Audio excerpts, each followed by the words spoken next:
Hello students, welcome to my YouTube channel accounting safari.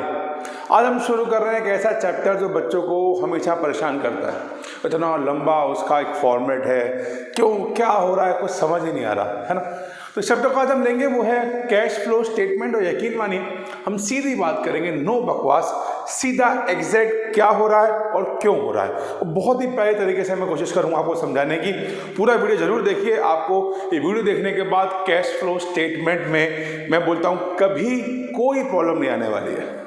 तो शुरू करते हैं कैश फ्लो स्टेटमेंट। तो कैश फ्लो स्टेटमेंट है क्या? अगर मैं बात करूं तो इस चैप्टर में हम कुछ भी निकालने वाले नहीं हैं, कुछ नया नहीं निकालेंगे। जो चीज़ ऑलरेडी हमारे पास हो चुकी है उसको एनालाइज करेंगे, बिकॉज ये चैप्टर एनालाइज वाले बुक से ही आता है। हमारे चैप्टर का नाम है कैश फ्लो स्टेटमेंट, जो 3 पार्ट से बना है, जिसमें बोलते हैं कैश और फ्लो और फिर स्टेटमेंट। कैश का मतलब यहाँ कैश अकेला नहीं है, कैश की पूरी टीम है। हम कैश को बोलते हैं कैश एंड कैश इक्विवेलेंट्स, यानी वो सारी चीज़ें जो कैश या जस्ट नेक्स्ट टू कैश है, हमें जब भी पैसे की जरूरत पड़े वो कैश में कन्वर्ट हो जाए, उसे हम बोलते हैं कैश एंड कैश इक्विवेलेंट। तो इसमें क्या आता है, देखो कैश तो आता ही है उसके अंदर, ठीक। बैंक जब पैसा चाहिए एटीएम में डालो पैसे, तुरंत निकल के आते हैं। और आती है हमारी मार्केटेबल सिक्योरिटीज़, ऐसी सिक्योरिटीज़ जो तुरंत हम जाके नेट पे जाएं, तब दबाएं और हमारी सिक्योरिटी बिक जाए, और सिक्योरिटी बिकने के बाद हमको पैसा मिल जाए। तो वो सारी जो सिक्योरिटीज़ हैं वो कहलाती हैं मार्केटेबल सिक्योरिटीज़, ठीक। तो वो सारी चीज़ें हमारी कैश एंड कैश इक्विवेलेंट में आती हैं। कौन कौन सी चीज़ें? कैश, बैंक, कोई चेक हो, कोई ड्राफ्ट हो, बैंक ड्राफ्ट में बोल रहा हूँ, या कोई भी करंट इन्वेस्टमेंट हो, मार्केटेबल सिक्योरिटीज़ हो, ये सब कैश में आती है। Second, flow. फ्लो 2 तरह का होता है, इनफ्लो और आउटफ्लो। फ्लो का मतलब बहाव। तो पूरे साल में पैसा मेरे पास आया और गया कितना, इसे बोलेंगे फ्लो। तो स्टेटमेंट का मतलब जो हमारे कैश के फ्लो को बता रहा है वही स्टेटमेंट है। तो कैश फ्लो स्टेटमेंट का मतलब पूरे साल में मेरे पास पैसा के आया कितना और पैसा गया कितना, यही इस चैप्टर में करने वाले हैं। और यकीन मानो और कुछ नहीं करेंगे, केवल हम कैश का फ्लो देखेंगे, ठीक है। सिंपल सी बात है। तो ये हो गई कि पूरे साल में कितना कैश हमारे पास आया और कितना कैश हमारे पास गया। इसको निकालने के लिए हम क्या करेंगे, हम ना बिजनेस को डिवाइड कर देंगे 3 एक्टिविटीज़ में। तो बिजनेस में 3 एक्टिविटीज़ कौन कौन सी डिवाइड करेंगे? सबसे पहले जब हम बिजनेस करते हैं उसको बोलते हैं बिजनेस का ऑपरेशन, बिजनेस को करना, ठीक है। तो बिजनेस के ऑपरेट करने में, बिजनेस को चलाने में जितनी भी एक्टिविटी है उसको हमने नाम दे दिया ऑपरेटिंग एक्टिविटीज। क्या नाम दे दिया? Operating activities. जैसे चाहे वो सेल हो, चाहे खरीदना हो, सैलरी देना हो, डेप्रिसिएशन लगना हो, बैड डेब्ट्स होना हो, वो सारी चीज़ें बिजनेस को ऑपरेट करने में, बिजनेस को चलाने में जितनी भी खर्चे हैं उनको हमने कहाँ डाल दिया? ऑपरेटिंग एक्टिविटी में डाल दिया। अब बिजनेस चलाने के लिए सबसे ज़्यादा जरूरी चीज़ कौन सी होती है? इंफ्रास्ट्रक्चर। भाई हमारे पास बिल्डिंग होनी चाहिए, फर्नीचर, मशीनरी, ट्रक होने चाहिए इधर से उधर सामान जाने के लिए। तो हमने इन सभी चीज़ों को डाल दिया इन्वेस्टिंग एक्टिविटीज़ में। इन्वेस्टिंग एक्टिविटीज़ में सारे एसेट्स डाल दिए, है ना। अब ये सारे एसेट्स हमारे पास आएंगे कैसे? हमें क्या चाहिए? पैसा चाहिए, है ना। हमारे पास सोर्स ऑफ फाइनेंस क्या है? हम कहाँ से पैसा ले रहे हैं? हम अपना पैसा ले रहे हैं शेयर के रूप में, या उधार के रूप में डिवेंचर उठा रहे हैं, लोन उठा रहे हैं। तो इन सारी एक्टिविटीज को हमने डिवाइड कर दिया फाइनेंशियल एक्टिविटीज में। तो 1 मिनट में समझ लेना अभी तक हमने क्या पढ़ा। इस चैप्टर में हम ये पढ़ेंगे कि हमारे बिजनेस में इन तीनों एक्टिविटी से पूरे साल में पैसा आया कितना, यानी इनफ्लो, और पैसा गया कितना, यानी आउटफ्लो।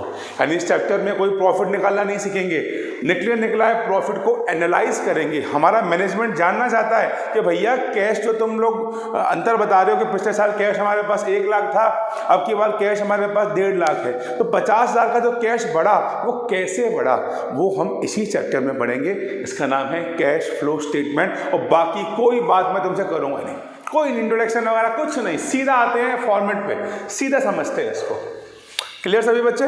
कैश फ्लो स्टेटमेंट हमारे बिजनेस में हमारे कैश का जो फ्लो है उसको बताने वाला जो स्टेटमेंट है वो हम बनाने वाले हैं। हमने अपने बिजनेस को 3 एक्टिविटीज़ में बांट दिया है। हम अपने नॉर्मल एक्टिविटी जो बिजनेस का नॉर्मल काम होता है उसको डाला हमने ऑपरेटिंग एक्टिविटी में। सेकंड, हमें जो काम करने के लिए इंफ्रास्ट्रक्चर चाहिए, एसेट्स चाहिए, वो हमने डाले इन्वेस्टिंग एक्टिविटी में। और बिजनेस को चलाने के लिए जो पैसा चाहिए उसको डाला हमने फाइनेंशियल एक्टिविटीज़ में। तो 1 बाय 1 हम इस तीनों एक्टिविटी से कैश का फ्लो निकालना देखते हैं। ठीक है, तो सबसे पहले हम बात करते हैं आज इन्वेस्टिंग एक्टिविटी की। तो हमें एक फॉर्मेट है बेटा, cash flow statement particular 2 column होते हैं। दोनों कॉलम का काम क्या है अभी आपको मालूम पड़ जाएगा बेटा। एक डिटेल कॉलम होता है, एक अमाउंट कॉलम होता है, क्योंकि हमें 3 अलग अलग एक्टिविटी लेके चलनी है। तो पहले हम बताते हैं हम कौन सी एक्टिविटी लेके चल रहे हैं। तो हम लिखते हैं cash flow from operating activities. हम लेके चल रहे हैं cash flow from operating activities. चलिए आज हम ऑपरेटिंग एक्टिविटीज की बात करते हैं फटाफट से। तो बच्चों समझ आ रहा है कैश फ्लो? बिल्कुल दिमाग में हुआ मत मानना। कैश फ्लो क्या है सर? कुछ नहीं है। कैश फ्लो हमारे कैश का फ्लो बताता है कि पूरे बिजनेस में पूरे साल में पैसा कहाँ से आया और कहाँ गया, किस एक्टिविटी से आया, किस एक्टिविटी से गया। तो पहली activity operating activity. Operating activity शुरू करूँ उससे पहले मैं बता दूं कि कैश फ्लो करने के 2 मेथड होते हैं बेटा, एक डायरेक्ट मेथड और एक इनडायरेक्ट मेथड। हम जो 12th में करते हैं वो इनडायरेक्ट मेथड करते हैं, बिकॉज हमारे सिलेबस में डायरेक्ट है ही नहीं। अगर मैं डायरेक्ट मेथड होता क्या है 1 मिनट जरा देख लेना तो इनडायरेक्ट समझने में और आसानी होगी। ठीक है, तो 1 मिनट के लिए डायरेक्ट मेथड समझते हैं। आप सभी ने 11th में ट्रेडिंग अकाउंट बनाया था, आप सभी को याद है? अभी हम लोग थोड़ा रफली देख रहे हैं ना। तो ट्रेडिंग अकाउंट में हम क्या करते थे, हम लिखते थे भाई सेल, हमने सेल करी है ना। मान लीजिए हमने सेल करी है, सपोज करो 1 लाख रुपए की।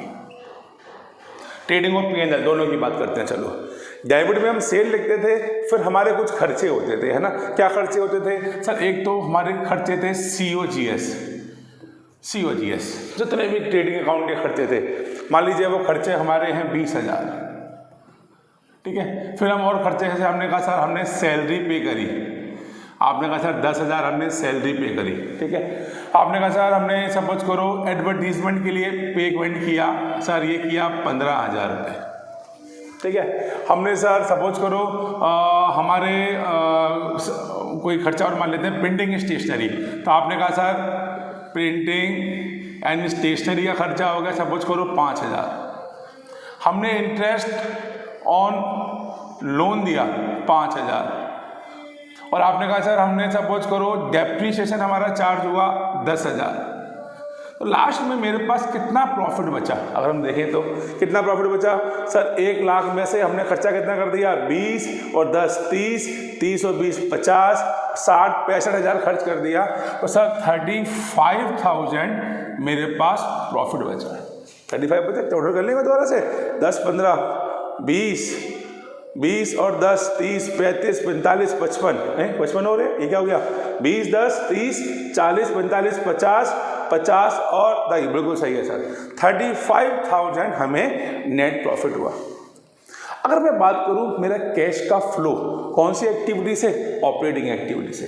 रिपीट कर रहा हूं बेटा, अब मैं जानना चाहता हूं कि मेरे कैश का फ्लो कितना रहा ऑपरेटिंग एक्टिविटी से। मैं प्रॉफिट नहीं जान रहा, मैं फ्लो जान रहा हूं। तो अगर मैं फ्लो की बात करूं तो देखो मेरे पास क्या फ्लो रहा। मेरे पास बिजनेस में पैसा कितना आया? 1 लाख। मेरा इनफ्लो पैसा आया 1 लाख। पैसा गया कितना सर? 20,000 चले गए COGS। आउटफ्लो पैसा गया मेरा, खर्चा हुआ था पैसा गया। सर सैलरी में पैसा चला गया 10,000, बिल्कुल गया सर। सर एडवर्टीजमेंट दिया 15,000 का, इससे भी पैसा चला गया। देन 5,000 हमने प्रिंटिंग के दिए, बिल्कुल चले गए सर, ये भी मेरा आउटफ्लो है, पैसा गया। अब अगर मैं ध्यान से देखूं तो इंटरेस्ट ऑन लोन, पैसा तो जा रहा है मगर इंटरेस्ट ऑन लोन मेरी ऑपरेटिंग एक्टिविटी नहीं है बेटा। ये आपको याद करना पड़ेगा, आपने टीचर ने बता रखा होगा कि इंटरेस्ट ऑन लोन देना मेरी ऑपरेटिंग एक्टिविटी नहीं होता। तो यहाँ पे मैं ये चेक नहीं कर रहा कि मेरे पास से पैसा कितना गया है, मैं ये चेक कर रहा हूँ मेरे पास से ऑपरेटिंग एक्टिविटी के लिए कितना पैसा गया है। तो ये जो खर्चा था 5,000 का, ये ऑपरेटिंग एक्टिविटी है ही नहीं, तो इसको मैं यहाँ पे इंक्लूड ही नहीं करूँगा। नेक्स्ट है डेप्रीशिएशन। अब डेप्रिसिएशन क्या है सर? खर्चा है, लेकिन ये नॉन कैश है। कभी होता है कि डेप्रिसिएशन के लिए आपके पास आगे घर पे पैसे ले जाते हैं कि भैया आपने मोबाइल लिया था 20,000 का, अब आपका मोबाइल डेप लग के 16 का हो गया है, आप कंपनी आपके पास सैमसंग आके बोलती है सर 4,000 रुपये दो हमको। ऐसा नहीं होता। डेप्रिसिएशन हमारा खर्चा तो है, मगर कैसा खर्चा है सर? नॉन कैश खर्चा है। क्योंकि वो नॉन कैश है इसलिए भी मैं यहाँ पे नहीं ले रहा। तो मेरी दो शर्तें हैं, ऑपरेटिंग एक्टिविटी निकालते समय मेरी दो शर्तें हैं, एक तो कैश एक्टिविटी होनी चाहिए और एक ऑपरेटिंग। तो सर ये दोनों में से ये तो कैश एक्टिविटी नहीं थी और ये ऑपरेटिंग नहीं थी, तो ऑपरेटिंग एक्टिविटी से मेरे पास से कितना पैसा गया सर? 1 लाख में से 20 चला गया 30, और सर जितने चले गए 20 और 10 30 30 40 50,000 चल गए। तो 50,000 रुपये एक्चुअली में मेरे कैश का फ्लो है। और मेरा मैनेजमेंट मुझसे पूछता है कि मोहित जरा बताना पूरे साल में ऑपरेटिंग एक्टिविटी से मेरा कैश का फ्लो कितना है? तो मैं बोल रहा हूँ कि सर 1 लाख मेरी जेब में आया तो इतने पैसे चले गए, तो फ्लो कितना है? 50,000। ठीक है, ये था डायरेक्ट मेथड जो हमें नहीं करना। हमें करना है इसका जस्ट उल्टा, यानी इनडायरेक्ट मेथड। हमको क्वेश्चन की शुरुआत ही करनी है किससे? Net profit. सब उल्टा चलेंगे आपके बाद। हमने सबसे पहले नेट प्रॉफिट पकड़ा। कितना नेट प्रॉफिट? 35,000 रुपये। कितना? 35,000 रुपीज़। अब हम उल्टा करेंगे। हमने यहाँ पे इन दो चीज़ों को छोड़ दिया था। क्यों छोड़ दिया था? क्योंकि सर ये हमारी शर्तों पे नहीं आ पा रही थी। शर्त क्या है हमारी? तो हमारी दो ही शर्तें हैं, एक तो आप कैश एक्टिविटी होने चाहिए और दूसरा ऑपरेटिंग होने चाहिए। सर ये कैश थी मगर ऑपरेटिंग नहीं थी, ये ऑपरेटिंग थी मगर कैश नहीं थी, तो हमने इन दोनों को छोड़ दिया। यहाँ हम उल्टा करेंगे बेटा, हम इन्हीं दोनों को लेंगे क्योंकि हम उल्टा काम कर रहे हैं, इनडायरेक्ट कर रहे हैं, और वो भी क्योंकि यहाँ पे डायरेक्ट में खर्चे माइनस होते हैं, इसमें हम उल्टा चलेंगे इसलिए प्लस करेंगे। हम प्लस करेंगे इंटरेस्ट ऑन लोन, कितना था सर? 5,000, और हम प्लस करेंगे डेप्रीशिएशन 10,000, कितना आया? 50,000। तो वो सेम यही आया है। तो ये दो रास्ते हैं चलने के, ये डायरेक्ट है, खर्च इनकम लो, खर्चे माइनस करो माइनस करो माइनस करो, ये उल्टा है। ये शुरुआत किससे करता है? प्रॉफिट से। प्रॉफिट को पकड़ता है और प्रॉफिट में क्या करता है? नॉन ऑपरेटिंग और नॉन कैश आइटम जोड़ देता है तो फ्लो निकलता है। तो ये हमारा मेथड है जो हमें आपकी 12th क्लास में फॉलो करना है, इसको बोलते हैं इनडायरेक्ट मेथड। ठीक है, तो हम शुरुआत किससे करेंगे? प्रॉफिट से करेंगे, और प्रॉफिट में क्या जोड़ेंगे? प्रॉफिट में हर वो चीज़ जोड़ेंगे या तो वो नॉन कैश है या नॉन ऑपरेटिंग है। क्लियर? ये बात क्लियर? इनडायरेक्ट मेथड होता क्या है? चलिए तो शुरू करें। उससे पहले एक और फटाफट से बात देखते हैं, फिर हम फटाफट से अपनी ऑपरेटिंग एक्टिविटी शुरू करेंगे बेटा। तो आप सभी को कैश फ्लो समझ आ गया? कैश फ्लो स्टेटमेंट क्या है? तो कैश फ्लो स्टेटमेंट कुछ भी नहीं है, कुछ भी नहीं है। क्या है कैश फ्लो स्टेटमेंट? तो कैश फ्लो स्टेटमेंट हमको पूरे साल में हमारे पास कितना पैसा आया और कितना पैसा गया, बस ये बता रहा है। और हमने क्या किया? अपने एक्टिविटीज़ को 3 एक्टिविटीज़ में बांटा है। तो पहली एक्टिविटी है ऑपरेटिंग। मैं क्वेश्चन शुरू करूं उससे पहले थोड़ी सी बात हम देखते हैं कि आपको ध्यान होगा, या आपको नॉर्मली बता दूं कि जब हम प्रॉफिट निकालते हैं, जब बिजनेस प्रॉफिट करता है, वो प्रॉफिट तो बिल्कुल गरम गरम ताज़ा उसके सामने आया है। प्रॉफिट में से कुछ भी छेड़छाड़ नहीं हुआ। तो इस प्रॉफिट में से क्या छेड़छाड़ होती है? देखो, जब हमारा प्रॉफिट निकलता है बेटा, तो उस प्रॉफिट में से सबसे पहले तो हम गवर्नमेंट को टैक्स देते हैं। क्या देते हैं? टैक्स। टैक्स देने के बाद हमारे शेयर होल्डर आंखें बिछाए बैठे होते हैं कि कंपनी प्रॉफिट कमाए और हमें क्या दे? डिविडेंड दे। तो हम उनको डिविडेंड देते हैं। अब चाहे वो इंटरिम हो चाहे प्रपोज्ड हो, समय आने पे, क्वेश्चन आने पे समझाऊंगा इसका मतलब। डिविडेंड दे देते हैं। डिविडेंड देने के बाद हम पे जो पैसा बचता है वो थोड़ा पैसा हम भविष्य के लिए रख लेते हैं कि फ्यूचर में कोई प्रॉब्लम ना हो जाए। तो घर में भी रखते हैं ना पापा, बैंक अकाउंट में थोड़ा डालते हैं, तो हम थोड़ा सा पैसा रिजर्व्स के लिए रख लेते हैं। फिर जो पैसा होता है, जो प्रॉफिट बचता है, उसको हम बैलेंस शीट में दिखाते हैं। तो तो आपके सामने जो बैलेंस शीट में प्रॉफिट दिखता है ना, ये प्रॉफिट बेचारा बड़े ही मुसीबत से आपको मिलता है। इसने बहुत कुछ झेला होता है, इसमें से टैक्स माइनस करा होता है, फिर अपनी शेयर होल्डर को डिविडेंड दिए होते हैं, फिर थोड़ा पैसा खुद रखा होता है, फिर आपको मिलता है। तो आपको एग्जाम में ये प्रॉफिट गिवन होगा बैलेंस शीट में, मगर हमें इस प्रॉफिट से मतलब नहीं है। हमें तो कौन सा प्रॉफिट चाहिए, ये वाला प्रॉफिट चाहिए, और इस प्रॉफिट को बोलते हैं प्रॉफिट बिफोर टैक्स। तो आप जब भी क्वेश्चन की शुरुआत करेंगे आप प्रॉफिट बिफोर टैक्स से करेंगे, मगर क्वेश्चन में हमें दिया होगा ये वाला प्रॉफिट। तो आपको यहाँ से यहाँ तक का सफ़र वर्किंग नोट्स में करना है। वैसे बुक बोलती है कि वर्किंग नोट्स में भी कर सकते हैं, आप चाहे तो यहाँ भी कर सकते हैं, दोनों आपके पास है ऑप्शंस, लेकिन चलो मैं आपको वर्किंग नोट्स में कराता हूँ। तो आप फिर ध्यान रख लीजिए, हमें कौन सा प्रॉफिट गिवन है बैलेंस शीट में, ये वाला। ये मेरे किसी काम का प्रॉफिट नहीं है, तो मुझे पहले उस प्रॉफिट पे पहुँचना है जो एक्चुअल में मुझे हुआ है, जिसको बोलते हैं प्रॉफिट बिफोर टैक्स। तो ये आप नीचे वर्किंग नोट्स में जाते हैं बेटा, और वर्किंग नोट्स में आप करते हैं, आप लिखते हैं प्रॉफिट ड्यूरिंग द ईयर। आपको जो बैलेंस शीट में प्रॉफिट गिवन होता है आप उसको लिख देते हैं, ठीक। और आप उल्टा करेंगे, यहाँ से यहाँ तक आने पे सब कुछ माइनस किया था, जब उल्टा जाएंगे तो रिवर्स सब कुछ ऐड करेंगे। तो हम इसमें ऐड करते हैं रिजर्व, हम इसमें ऐड करते हैं प्रोविज़न फॉर टैक्स, और इसको अभी मैं बता रहा हूँ मेड पेड, आपको बाद में और क्लियर कर दूंगा। टैक्स मेड प्लस करते हैं, टैक्स मेड क्यों सब बताऊंगा, टेंशन मत लो। और जोड़ते हैं डिविडेंड, या आप सीक्वेंस में जोड़ सकते हो, रिजर्व फिर डिविडेंड फिर टैक्स, वो कोई टेंशन नहीं है। ये तीनों चीज़ें जोड़कर हम अपने उस एक्चुअल प्रॉफिट पे आते हैं जो एक्चुअल में हमको हुआ था, जो हमें पता नहीं था। अब हम उस प्रॉफिट पे आ गए हैं, और इसको बोलते हैं प्रॉफिट बिफोर टैक्स। यहाँ से आपके क्वेश्चन की शुरुआत होगी। बात समझ आई है?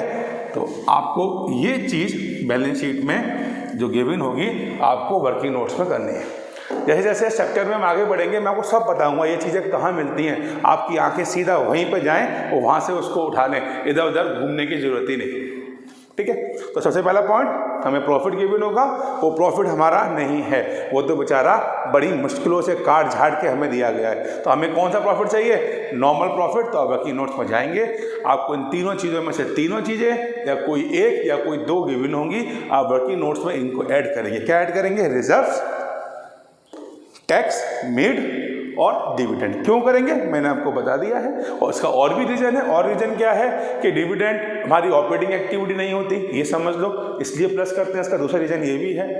टैक्स मेड का मतलब अभी पे नहीं हुआ, केवल मेड हुआ है, कैश एक्टिविटी नहीं है, केवल अभी लिखा गया था, इसलिए करते हैं। और रिजर्व से जो हमारा पैसा गया है वो कैश में नहीं गया, रिजर्व हमारे क्या है, ऑन पेपर ही तो बने हैं। तो एक रीजन ये भी है इन तीनों को प्लस करने का। तो आपको दोनों में से जो रीजन समझ आता है आप उसको समझिए। चलो हम तो क्वेश्चन शुरू करते हैं। हमको हमारा प्रॉफिट मिल चुका है और बड़े ही प्यार से इसको यहाँ पे लिखते हैं प्रॉफिट बिफोर टैक्स। इसको यहाँ लिख देते हैं अंदर डिटेल में, ठीक है। वैसे कई जगह आप पढ़ते हो एन एक्स्ट्रा ऑर्डिनरी आइटम, तो वो एक्स्ट्रा ऑर्डिनरी आइटम बहुत कभी कभी किसी क्वेश्चन में आएगा, तो मैं आपको जरूर एक क्वेश्चन कराऊंगा ऐसा जिसमें आपको उसका मतलब समझाऊंगा। अभी नॉर्मल प्रॉफिट बिफोर टैक्स। अब हम कौन सा मेथड यूज कर रहे हैं, इनडायरेक्ट। और मैंने क्या बताया था, इनडायरेक्ट में क्या करते हैं, उल्टा चलते हैं। प्रॉफिट आ चुका है, अब उल्टा चलेंगे, हम उन चीज़ों को ऐड करेंगे जो या तो नॉन कैश है या नॉन ऑपरेटिंग है। और बच्चों घबराओ मत, ऐसी 5-6 चीज़ें हैं, मगर 4 चीज़ें मोस्टली आती हैं। 99% क्वेश्चंस के अंदर वो 4 चीज़ें आती हैं। मैं चारों आपको पहले बताता हूँ और आप इसको किसी तरह से भी याद कर लो, दिमाग में डाल लो, टेंशन ही नहीं है। सबसे पहले इसमें हम जोड़ते हैं डेप्रीशिएशन। हम ऐड करते, चलो मैं यहाँ को यहाँ प्लस नहीं करता, मैं इसको यहाँ लिख देता हूँ। हम प्लस करते हैं डेप्रीशिएशन। क्यों प्लस करते हैं डेप्रीशिएशन, बिकॉज डेप्रीशिएशन से मेरा प्रॉफिट कम हो गया था, मगर डेप्रीशिएशन एक नॉन कैश एक्टिविटी है और मेरा उद्देश्य क्या है, केवल कैश का फ्लो। इसमें कैश का फ्लो नहीं था। मान लीजिए मेरा प्रॉफिट रहा होगा 100, 5 डेप लग गया तो मेरा कितना प्रॉफिट है 95। तो प्रॉफिट मेरा 95 जरूर है, मगर फ्लो 95 नहीं है, फ्लो तो 100 ही है ना। इसलिए हम डेप्रिसिएशन को ऐड करते हैं, बिकॉज डेप्रिसिएशन क्या है, एक नॉन कैश एक्टिविटी है। ऐसी डेप्रिसिएशन का एक भाई होता है एग्जैक्टली सेम, डेप्रिसिएशन लगता है टेंजिबल एसेट्स पे और वो लगता है इंटेंजिबल एसेट्स पे, जिसे हम अमोर्टाइजेशन बोलते हैं। यानी कोई भी अगर इंटेंजिबल एसेट्स कम हो रहा है तो वो भी हम इसको यहाँ पर जोड़ते हैं। लाइक गुडविल में एग्जांपल लेता हूँ, तो हम लिख देते हैं गुडविल राइट ऑफ। कभी भी कोई गुडविल की वैल्यू कम हो रही है उसको भी हम ऐड करते हैं, बिकॉज वो हमारा क्या है, नॉन कैश आइटम है। ऐसे एक और नॉन कैश आइटम होता है gain on sale of fix assets. हमारे फिक्स एसेट्स को बेचकर जब भी हमें कोई गेन होगा बेटा, तो वो गेन से क्या होगा, मेरा प्रॉफिट बढ़ गया होगा, ठीक। लेकिन चलो गेन नहीं, सॉरी गेन नहीं, लॉस। अभी गेन को बाद में बात करेंगे, पहले लॉस की बात करते हैं। अब किसी भी फिक्स एसेट को बेच के अगर मुझे लॉस हुआ होगा, उससे मेरा प्रॉफिट कम हो गया होगा, बिल्कुल कम हो गया होगा सर। लेकिन क्या इस लॉस में कोई फ्लो था? फ्लो नहीं था ना। मेरी किताबों पे तो लिखा हुआ था भाई किसी चीज़ को मुझे बेचना था 1 लाख में, मैंने बेच दिया 80 में, साहब 20 का लॉस हो गया। तो क्या कोई सरकार मेरे से आके 20,000 रुपये ले जाएगी? नहीं। मेरी बुक्स में, मेरी किताबों में मैंने लिख दिया भाई साहब 20 का लॉस हो गया, इसलिए मेरे प्रॉफिट को इफेक्ट करा, प्रॉफिट कम हो गया। मान लो ये लॉस था, इससे प्रॉफिट कम हो गया, मतलब फ्लो थोड़ा हुआ। कैश तो अभी मेरे पास कितना है, 100 है ना। इसलिए ये मेरे प्रॉफिट को कम कर रहा था, मगर ये खुद क्या था, ये खुद एक नॉन कैश आइटम था, इसलिए मैंने ऐड कर दिया। मैं स्टार्टिंग में बताया हम कौन सा मेथड यूज कर रहे हैं, मैं बार बार रिपीट कर रहा हूं। हम यूज कर रहे हैं इनडायरेक्ट मेथड, और इनडायरेक्ट में उल्टा करना है, उल्टा प्रॉफिट को पकड़ना है और हर वो चीज जोड़ देनी है जो या तो नॉन कैश या नॉन ऑपरेटिंग। देखो ये नॉन कैश आइटम है, तीनों को हमने जोड़ दिया, तीनों की वजह से मेरा प्रॉफिट कम हुआ था, लेकिन ये कैश में नहीं था। और एक चीज जो मैं कहता था, 4 चीजें हैं हमारी। एक आता है इंटरेस्ट ऑन बोरोइंग्स, यानी कोई भी लोन है, कोई भी डिवेंचर है, अगर इन पे कोई इंटरेस्ट दी है तो इससे मेरा प्रॉफिट कम हुआ है, और अब की बार तो कैश भी कम हुआ है। मगर इंटरेस्ट ऑन बोरोइंग्स आपको मालूम होना चाहिए, अब 12th में हो, ये एक नॉन ऑपरेटिंग एक्टिविटी होती है। देखो ऑपरेटिंग एक्टिविटी कौन सी होती है, जो बिजनेस को ऑपरेट करने में आती है, जिसके खर्चे से बिजनेस के चलने पे इफेक्ट पड़े। मैं सैलरी दे रहा हूँ, क्यों, लोग मेरे यहाँ काम कर रहे हैं, मेरा बिजनेस चल रहा है ना। मैं रेंट दे रहा हूँ, मैं कहीं पर रह रहा हूँ, वहाँ मेरा बिजनेस चल रहा है। तो ये रेंट और सैलरी क्या है, ऑपरेटिंग एक्टिविटी है। मगर मैं बैंक को लोन दे रहा हूँ, क्यों, मैंने कभी उधार लिया था, मगर जो लोन का पैसा मैं दे रहा हूं उससे क्या मेरा बिजनेस चलने पे कोई इफेक्ट पड़ रहा है? नहीं, इसलिए उसे नॉन ऑपरेटिंग बोला जाता है। तो आप याद कर लीजिए इंटरेस्ट एंड बोरिंग। तो ये 4 चीजें आपको 99% क्वेश्चन में मिलेंगी, इन चारों को याद कर लो। आपकी आंखें डेप्ट ढूंढेंगी, डेप्ट, गुडविल राइट ऑफ, ये दोनों एक ही बात है, बस टेंजिबल इंटेंजिबल का अंतर है बेटा। Loss on sale of assets और इंटरेस्ट ऑन बोरिंग्स, इनको आपको चारों को देखना है। ये कहाँ मिलती है, कैसे मिलती है, मैं आपको टाइम पे बताता रहूँगा, बिल्कुल टेंशन मत लो। फिर कुछ और चीज़ें होती हैं जो हम ऐड करते हैं, मैं बता देता हूँ। मोस्टली तो ये आती है, मगर वो भी अगर आ जाए तो, जैसे एक है हमारा increase in provision for doubtful debtors पर जो प्रोविजन बनाए जाते हैं बेटा, है ना, आपने 11th में भी पढ़े होंगे ना, प्रोविजन फॉर डाउटफुल डेट्स। तो डेटर्स में जो प्रोविजन बनाए थे उससे मेरा प्रॉफिट कम हो गया होगा, बिल्कुल। मगर प्रोविजन बनाना कैसी एक्टिविटी है, नॉन कैश एक्टिविटी है। भाई मेरा प्रॉफिट था 100, 5 के प्रोविजन बना लिए, तो प्रॉफिट कितना है 95। मगर क्या ये 5 के जो मैंने प्रोविजन बनाए हैं, इनसे कोई पैसा गया मेरी जेब से? पैसा नहीं गया, ये केवल हवाई है, मतलब केवल हवा में है, धरातल पे नहीं है, कैश में नहीं है। तो मेरे पास कैश कितना है, भी 100 है, इसलिए मैंने इनको भी ऐड कर दिया। इसके अलावा हमारे आते हैं बेटा शेयर इशू एक्सपेंसेस, जैसे कि प्रीमियरली एक्सपेंडिचर हो गए, है ना, आपका loss on sale of issue of debentures हो गया। तो ये जितने भी खर्चे होते हैं हमारे, प्रीमियरली एक्सपेंडिचर, अंडरराइटिंग कमीशन, कोई भी फिक्टिशियस एसेट्स हो गए, एडवर्टीजमेंट सस्पेंस हो गए, ये सारे जो हमारे खर्चे होते हैं ना, इनको अगर तुम समझ लो तो यहाँ भी समझ जाओगे। मैं लिखवा नहीं रहा हूँ, मैं ओरली बोल रहा हूँ। Primarily expenditure, underwriting commission, advertisement suspense account, ये सारे भी यहाँ पर ऐड होते हैं। क्यों होते हैं, जल्दी समझ लो बेटा। ये इसलिए ऐड होते हैं बेटा, बिकॉज ये खर्चे क्या होते हैं, स्टार्टिंग में होते हैं। जैसे एडवर्टीजमेंट सस्पेंस। मैंने धोनी से बोला, धोनी आपको मैं 5 करोड़ रुपए दे रहा हूँ और आप मेरे लिए एडवर्टीजमेंट कर दो। धोनी ने आके मेरे लिए एडवर्टीजमेंट कर दिया। 5 साल के लिए मैंने कॉन्ट्रैक्ट कर लिया कि आपका ये एडवर्टीजमेंट मैं 5 साल तक अपने टीवी पे दिखाऊंगा और आप मुझे कुछ नहीं बोलेंगे, हाँ उसके बाद फिर मैं ये नहीं दिखाऊंगा। तो मैंने खर्चा किया 5 करोड़ रुपए और धोनी को दे दिए। अब ये खर्चा मैंने किया समझ करो 2020 में। कब किया? 2020 में। तो जेब से पैसा कब गया? 2020 में। अब मगर ये जो खर्चा मैंने किया है ना, इसको मैं 5 साल तक 1-1 करोड़ रुपए, अगर 5 करोड़ का खर्चा है तो 1-1 करोड़ रुपए हर साल में डिवाइड कर दूंगा, जैसे कि एक साल पे बोझ ना आए। तो मैंने क्या किया, 2020 का खर्चा मान लिया 1 करोड़, 21 का भी 1 करोड़, 22 का, 23 का, 24 का, ऐसे 5 साल तक मैंने 1-1 करोड़ को बांट दिया। अब मैं मान लो 22 के लिए बना रहा हूँ कैश फ्लो स्टेटमेंट। तो जब मैं 22 के लिए कैश फ्लो स्टेटमेंट बनाऊंगा तो वहां पे साफ साफ लिखा होगा एडवर्टीजमेंट 1 करोड़ रुपए। तो 1 करोड़ रुपए खर्चा तो है, क्या पैसा जेब से गया था? पैसा कब जेब से गया था? सर पैसा गया था 2020 में। इस साल पैसा तो नहीं गया ना, खर्चा तो हो रहा है, प्रॉफिट तो कम हो रहा है, मगर फ्लो तो एक ही बार हुआ था। ऐसे खर्चे जिनका फ्लो पहले हो चुका है पर हमको अब लिखना पड़ रहा है, वो भी यहाँ जोड़ते हैं। अंडरराइटिंग कमीशन, जब शेयर को इशू करते हैं उस समय होने वाले खर्चे, उस समय जो भी खर्चे हमारे होते हैं, मान लीजिए हमारा 1 लाख का खर्चा हुआ, उसको मैं अगले कुछ सालों में बांट देता हूँ। 5 साल में बांट दिए, 20 वही कहानी आ गई। इस साल 20,000 का खर्चा है, मेरा प्रॉफिट 20,000 से कम हो गया है, मगर वो जेब से फ्लो कब था उस 20,000 का? 2 साल पहले था। तो ऐसे सारे खर्चे हम यहाँ पे ऐड करते हैं, कभी कभी मिल जाए आपको तो आप समझ जाना, ठीक। इसके बाद हम आते हैं इनकम पे।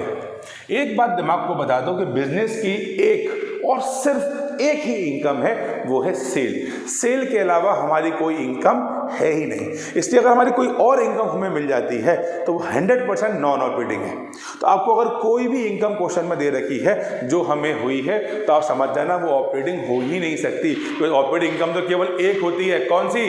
सेल। तो जितनी भी हमारी इनकम्स हैं उन सबको हम लेस कर देते हैं। कैसी इनकम? मान लीजिए कोई गेन हुआ है ना, तो मैं लिखता हूँ gain on sale of fix assets. Fix assets को बेचकर अगर कोई भी गेन होता है हमारी इनकम है। मैंने कहा रेंट रिसीव, मुझे कहीं से रेंट मिलती है, मेरी इनकम है, क्या होगी सर? लेस होगा। मैंने कहा इंटरेस्ट ऑन इन्वेस्टमेंट, मेरे इन्वेस्टमेंट में कोई इंटरेस्ट मिली, मेरी इनकम है, मैं कर दूंगा लेस। मैंने कहा डिविडेंड रिसीव, मुझे कोई डिविडेंड मिला है, मैं कर दूंगा लेस। तो हमारी जितनी भी इनकम्स हैं उन्हें हम लेस कर देते हैं। तो अब जो मेरे पास पैसा आता, कोई और भी इनकम हो, एनी अदर इनकम, अब जो पैसा आता है उसको बोला जाता है ऑपरेटिंग प्रॉफिट बिफोर WCC, यानी वर्किंग कैपिटल चेंजेस। अब तक को मैं रिवाइज कर लूँ तो हमने क्या किया बेटा? हमने सबसे पहले प्रॉफिट लिया, हमने कहा यार ये प्रॉफिट तो थोड़ा गड़बड़ है, हमें सही प्रॉफिट चाहिए। तो सही प्रॉफिट चाहने के लिए जो जो चीज़ें मैंने उसमें से लेस करी थी सब प्लस कर दी। क्या क्या प्लस कर दिया? रिजर्व, डिविडेंड और टैक्सेस। फिर मुझे मेरा रियल प्रॉफिट मिला। अब मैंने कहा भैया मैं क्योंकि इनडायरेक्ट मेथड अपना रहा हूँ तो मैंने हर उस चीज़ को ऐड कर दिया जो या तो नॉन कैश थी या नॉन ऑपरेटिंग थी, और सारी इनकम को लेस कर दिया। क्यों? तो वो सारी इनकम हमारी कैसी होती है? नॉन ऑपरेटिंग होती है, ऑपरेटिंग नहीं होती। अब हम पहुंच गए हैं WCC का मतलब करंट एसेट्स और करंट लायबिलिटीज। तो अभी तो हमारा फ्लो हुआ होगा ना बेटा। तो करंट एसेट्स करंट लायबिलिटीज को सिंपल सा फंडा है। देखो बेटा, आप हमेशा ध्यान रखना, अगर कभी भी कोई एसेट्स बढ़ता है, कोई भी एसेट्स बढ़ेगा, ध्यान रखना कैश हमेशा कम होगा। मैं स्टॉक खरीद रहा हूँ, स्टॉक बढ़ रहा है, पैसा जा रहा है। बिल्डिंग खरीद रहा हूँ, बिल्डिंग आ रही है, पैसा जा रहा है, ठीक है। और उल्टा एसेट्स अगर कम होंगे तो ध्यान रखना कैश हमेशा बढ़ेगा, है ना। मैंने स्टॉक बेच दिया, एसेट्स कम हो गए, पैसा आ गया, है ना। मैंने बिल्डिंग बेच दी, बिल्डिंग कम हो गई, पैसा आ गया। ये हमेशा ध्यान रखना, हमेशा ऐसा ही होगा। और लायबिलिटी के संग उल्टा होगा। लायबिलिटी की बात करें तो लायबिलिटी बढ़ेगी तो हमेशा कैश बढ़ेगा, ध्यान रखना। मैं लोन ले रहा हूँ, लोन बढ़ रहा है तो पैसा बढ़ रहा है, ठीक। और वहीं पे अगर मैं लायबिलिटी को पे कर रहा हूँ तो मेरा पैसा भी जा रहा है, ध्यान रखना। लायबिलिटी क्रेडिटर्स का पेमेंट कर दिया तो कैश भी चला गया, ठीक है। तो ऐसे हम यहाँ पे 4 चीजें लेंगे। कौन कौन सी? हम बोलेंगे increase in current assets, decrease in current assets, increase in current liabilities और डिक्रीज इन करंट लायबिलिटीज। तो एसेट्स इंक्रीज हो रहे हैं तो पैसा जाएगा, जब भी एसेट्स इंक्रीज होंगे आप पैसे लेस करोगे। एसेट्स डिक्रीज हो रहे हैं, पैसा आ रहा है, आप प्लस करोगे। लायबिलिटी, सर लायबिलिटी इंक्रीज हो रही है, कैश इंक्रीज हो रहा है, और लायबिलिटी डिक्रीज हो रही है, कैश डिक्रीज हो रहा है। और इसके बाद जो आपको मिलेगा वो एक्चुअली होगा कैश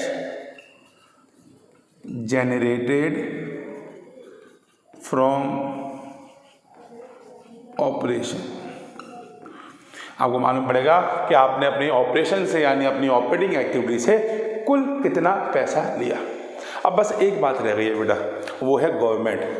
भैया अभी तो हमारे खर्चे हो रहे हैं, गवर्नमेंट तो बोलेगी लास्ट में धप्पा आके बोलेगी भैया तुमने इतना कमा लिया ऑपरेटिंग एक्टिविटी से, अब मेरा टैक्स दे दो। अब मैं गवर्नमेंट को टैक्स दूंगा, तो यहाँ पे मैं लेस करूँगा बेटा, जो भी मुझे मिलेगा इसमें से मैं लेस करूँगा प्रोविज़न फॉर टैक्स पेड। अभी पेड और मेड का कॉन्सेप्ट समझ लो, 2 मिनट में समझ आ जाएगा बेटा। देखो कॉन्सेप्ट क्या है, ध्यान समझो। मैं मान के चलता हूँ 3 ईयर है हमारे, 2018, 2019, 2020। अब मान लो 18 में मेरा प्रॉफिट था 1 लाख का, इस साल हो गया 2 लाख का, और मैं तरक्की कर रहा हूँ बहुत ज़ोरों से, इस साल हो गया 3 लाख का। टैक्स मैं देता हूँ 10%, इस साल मेरा टैक्स कितना जाएगा 10,000, इस साल 20,000, इस साल 30,000। अब एक सिंपल सी बात है बेटा, जो टैक्स मेरा 18 का है तो वो मैं 18 में तो दे नहीं पाऊंगा। 18 में जब मेरा बिजनेस हो जाएगा फिर मैं अपना प्रॉफिट निकालूंगा, फिर सरकार भी मुझको 2-3 महीने देती है, टैक्स कैलकुलेट करूंगा, कोशिश करूंगा मेरा बच जाए किसी तरह से थोड़ा बहुत, हर तिकड़म लगाने के बाद मैं टैक्स दूंगा। तो कॉमन सेंस की बात है, जो 18 का टैक्स होगा ये है तो 18 का, मगर का पेमेंट कब होगा 19 में होगा। सेम जो 19 का टैक्स होगा उसका पेमेंट 20 में, और जो 20 का टैक्स होगा उसका पेमेंट अगले साल 21 में होगा। तो अब मैं मान लो कैश फ्लो बना रहा हूँ 20 के लिए, तो 2020 में मेरी जेब से कौन सा टैक्स गया? सर वो टैक्स गया जो पिछले साल का था, वो मेरा इस साल से गया है। कैश मेरा टैक्स है कितना 30,000, ये 30,000 मेड है। देखो मैंने यहाँ पे ऐड किया जो ये टैक्स मेड है, मैंने केवल बनाया था इस साल का टैक्स, मगर मेरी जेब से कौन सा गया है? जेब से गया है इतना। इसलिए जब भी आप टैक्स पे करोगे, टैक्स मेरी ऑपरेटिंग एक्टिविटी है और कैश फ्लो है, तो हमेशा प्रीवियस ईयर का टैक्स पे करा जाएगा। और यहाँ करने के बाद जो आपको मिलेगा बेटा वही हमारी ऑपरेटिंग एक्टिविटी होगी, उसको हम बोलेंगे कैश फ्रॉम, अगर पॉजिटिव है तो, या यूज्ड इन ऑपरेटिंग एक्टिविटीज।